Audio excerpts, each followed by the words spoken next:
Shake, shake, shake! Okay, nandito na naman si Sir Jarby guys. Magbibigay na naman tayo ng bagong kalaman ngayon guys. Shoutout muna natin yung ating mga followers natin dyan sa Pilipinas.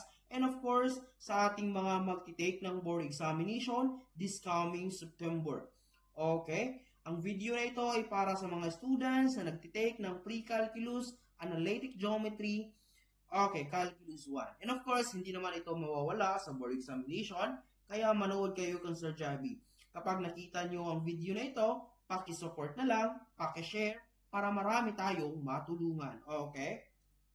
Dito, Sir Javi, ang hinahanap dito daw, write the equation of the circle whose diameter is the line segment joining point A, negative 3, negative 4, and point B, 4, 3. Para mas maintindihan natin, Sir Javi, ang gagawin natin dito is ating ipa-plot yung points. Ipa-plot natin yung points sa Cartesian plane. Okay? Para ma-visualize lang natin. Di ba? Negative 3 and negative 4, what quadrant? Negative, negative. That is quadrant. Alam na natin yan. Quadrant 3. Okay? So, ito yung, for example, ito yung point A natin. Ang point B natin, that is quadrant 1 because that is positive all. X and Y are positive, so therefore, it is located on quadrant 1. Okay. For example, ito yung point B natin. Diba, kapag i-connect daw natin yan, Sir Javi, ito.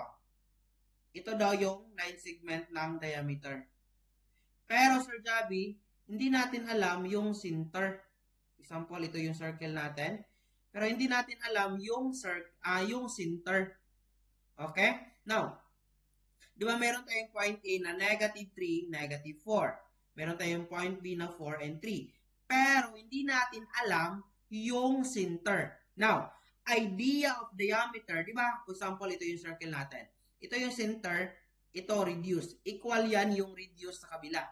So therefore, equal yan sila. Ang diameter should be equal sa 2 radius. Kasi 2 radii is equal to diameter. Therefore, itong line segment na ito, hahanapin natin yung midpoint. So, meron tayong dalawang diameter line segment. So, para makuha natin yung center, Sir Javi, yung coordinate ng center, gagamitan natin ito ng midpoint formula. Midpoint. Ano yung midpoint formula? X sub 1 plus X sub 2 over 2. Then, Y sub 1 plus Y sub 2 over 2. Okay? Laging tatandaan, kapag given yung dalawang points ng diameter, and that is the line segment of the circle, kapag hahanapin natin yung circle, Sir Javi, gagamitan natin yun ng midpoint formula. Okay? Let us say, ang X sub 1 natin is ito, Y sub 1, X sub 2, Y sub 2.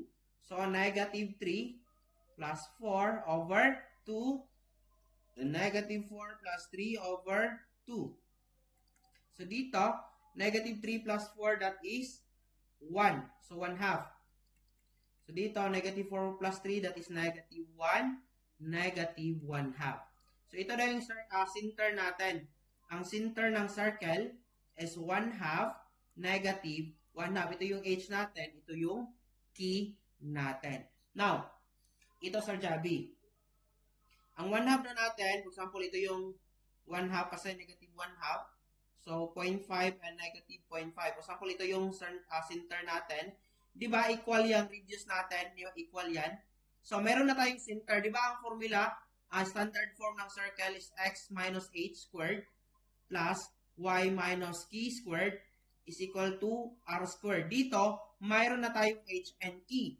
So, ang hahanapin natin yung radius niya.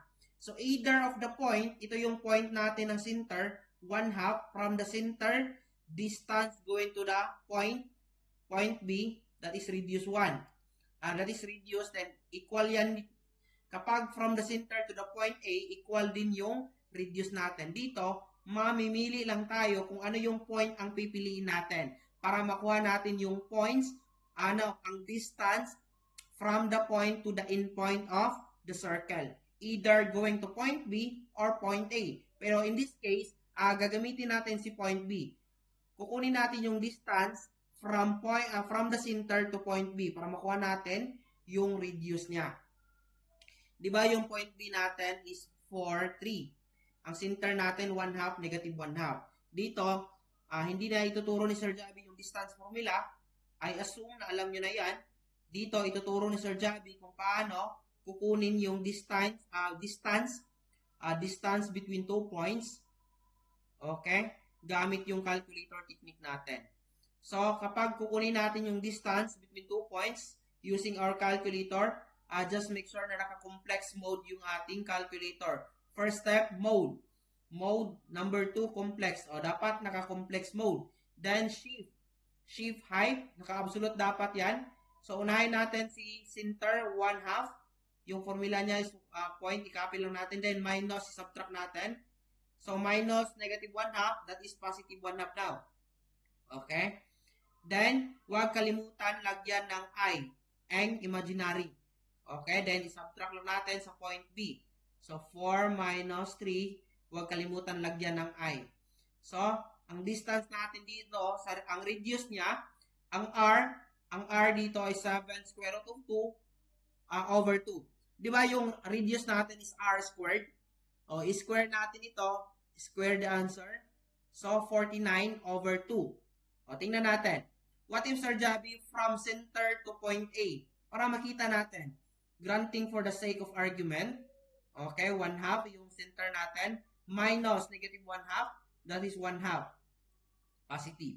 So, huwag kalimutan lagyan ng I. Then, minus. Yung point A natin is negative 3. Minus negative 4. That is 4. Positive 4I. So, tingnan natin kung the same lang. Di ba? The same lang. Square natin ito kasi R squared yung formula. 49 over 2. So, ang gagawin natin, i-substitute lang natin ito. Okay, substitute, di ba? Ang x natin, x, 1/2.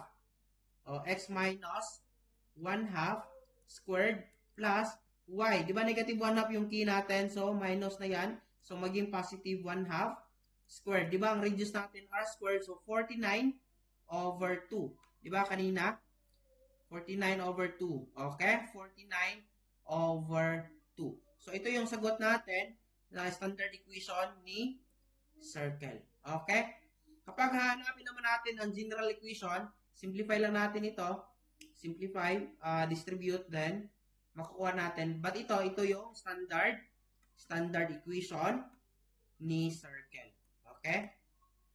Ito lang tatandaan kapag given yung dalawang points ng diameter in points of circle, kapag hahanapin yung center, gagamitan nyo ng midpoint formula. Then either of the point A or B, mamili lang kayo ng point para makuha natin si radius using distance formula. Pero dito, itinuro ni Sir Javi kung paano kunin yung distance between 2 points gamit yung calculator techniques natin. Next time, ituturo ni Sir Javi kung paano kukunin yung equation circle given yung 3 points. For example, this one. Given yung 3 points, A, B, C, paano kukunin si circle. So, abang-abangan natin yan sa mga STEM students, pre-calculus. Okay, mag-subscribe kayo at mag-follow kang Sir Javi Differential Equation Review Center. Okay?